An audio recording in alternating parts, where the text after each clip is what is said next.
Well, I'll try to keep this brief, and it's kind of tough. Sometimes I get to talking about the book, and suddenly I've made something that's like 15 minutes long, so maybe I'll be more efficient.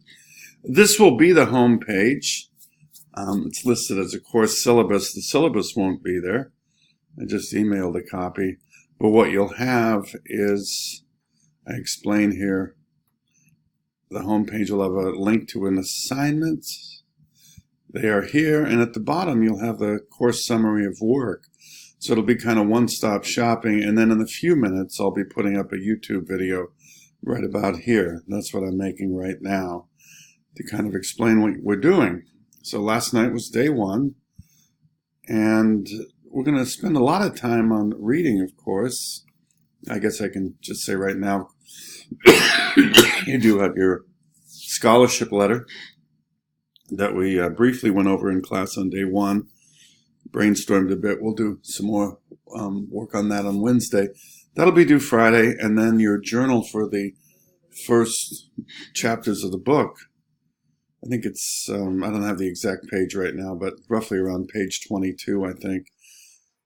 Anyway, that'll be due on Sunday, so I always want you to journal with the book in advance of Monday's class so that we can, show up ready to do something with it. Otherwise, it's just constantly catching up with the reading and we go nowhere. So probably one of the most important things. Anyway, so let me go into the book a little bit. That's probably of greater importance, just to get you oriented. Notice the frontispiece, the sort of prologue here is about the revelations, the pale horse of death. So, it's definitely a dark opening. And considering the millions who've died of AIDS, it's probably deserving. This is a nasty thing happening to the world, and nobody knows about it. That's the mystery of this book, the excitement.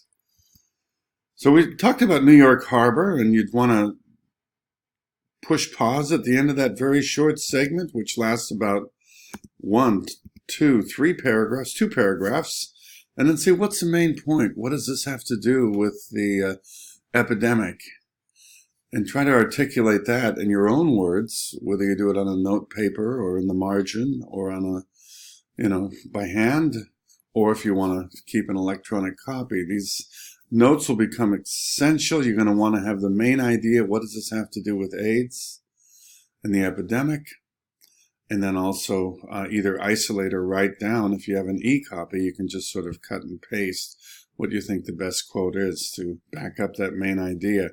This will be the heart of your being ready for the essay. So, 80% of your work is done before you write a word, and that work is done with reading, brainstorming, getting the main idea, and not big ideas for 20 or 40 pages, but ideas for short sections. That's why this book is such a great reading test, because each section has something that's very essential to the plague, and you want to tease that out. The next section, Girth Rask, excellent section here.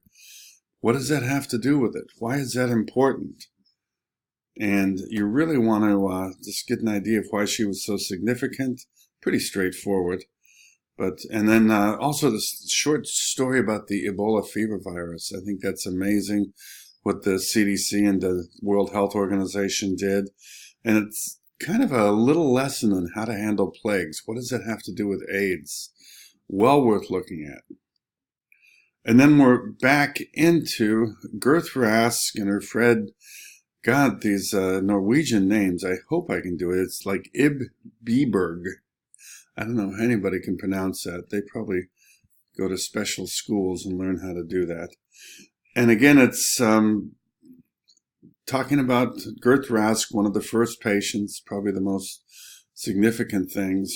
And then, of course, a year later, she's back home in Denmark. And the symptoms she has are very important. These are the same symptoms that'll show up soon in America. So you want to pay attention to the symptoms, get an idea of what her significance is. And then at the end of that, as always with Randy Shilts, you get a doctor who's really kind of on the trail there, and his colleagues say, oh, don't waste your time. So that's going to be part of the early history of the AIDS epidemic. It's a lot of people thinking, oh, maybe, and colleagues are saying, oh, come on, it's nothing, don't pay attention. So then we go already to part 2, all right? And we're going to have this quote from Emerson. We're going to talk about, meet some of these first stout and earnest persons, as he calls them right here. Gay Pride Day. This is kind of, well, it's before. And big, festive celebration, victory. It's a sense that all things are possible. And of course, the operative word is before. And you're going to have a couple of the main characters. Kiko is going to be the short-time companion to Bill Krause. They're all major players. And it just really talks about the sort of political world and where the gay community was at this time. And I'm going to try to scoot along here because I'm already at 6 minutes here. But look for those things that really characterize the gay community, what was so essential at this sort of peak of power and influence. And then we're going to move into Bill Krause. He has a national voice with the Democratic Committee. Then we're back to Gay Pride Day. The big, big, big feeling of celebration and victory and all these other things. But then little things like this, not only are gays very politically active, but they also give a lot of blood to the local blood bank. That's kind of interesting. And then at the peak of all this, sky's the limit political ascendancy, there's this, you get a strong sense of some of the battles the gay community has had, how they've won. And here he's way on the top of the Ferris wheel, which jerks down to the ground. And the next 3 words, a new disease. There is none yet. We don't know. But now we get to a second thread, which is gay doctors who deal with venereal diseases, and they're having a meeting. And so there's no age yet, but there's a lot of concern about the skyrocketing STDs. Because somehow gay liberation intersected sexual liberation, and it was, for many people, just kind of a wild party with no restraints. And from that party, there was a path to the venereal disease clinics, the STD clinics. So get a good feeling for that, what the doctors think about it. And in the book, you're going to see that this sort of uncontained sexual exploration Schultz will portray as pretty much the, part of the cause of the AIDS epidemic. And I'm sure it did a lot to contribute to it, but you can ask yourself, does he lean too heavily on that as the main thing? We always like to have clear-cut enemies, but he may be overplaying those cards. Anyway, it's a very clear connection between rampant STDs and that sort of background question.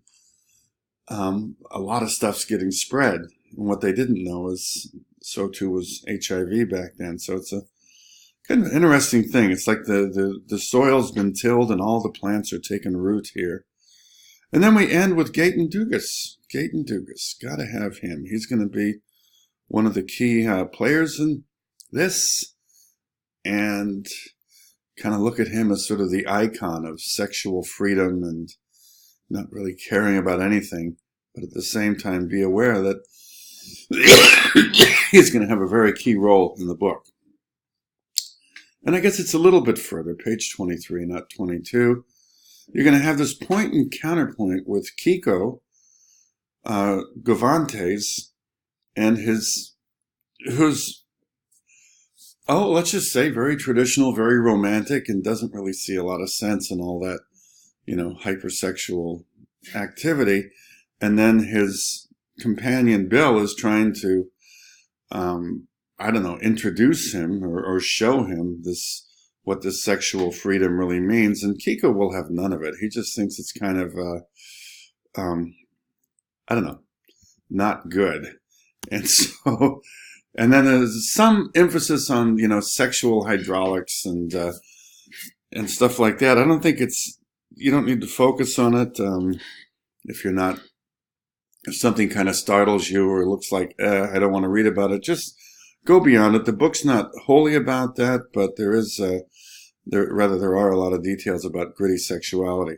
And then we end with the end of week one's reading. So I guess it's up to page 24. But keep in mind that each of those sections you want to say, what does this have to do with AIDS? Why is this important? And I think you'll find each of those sections it looks like it bounces around, but actually, no, it's a very focused book, and it's capturing the political and medical world in which the AIDS or the HIV virus really spread. So I hope that guides you to week one's reading. You do have, you want to keep a journal. You want to have the main idea for each section. That's due Sunday. And then also you want to, by Friday, you want to finish your scholarship prompt, one of those two prompts that we handed out on Monday. And I hope that gives you a good start for week one.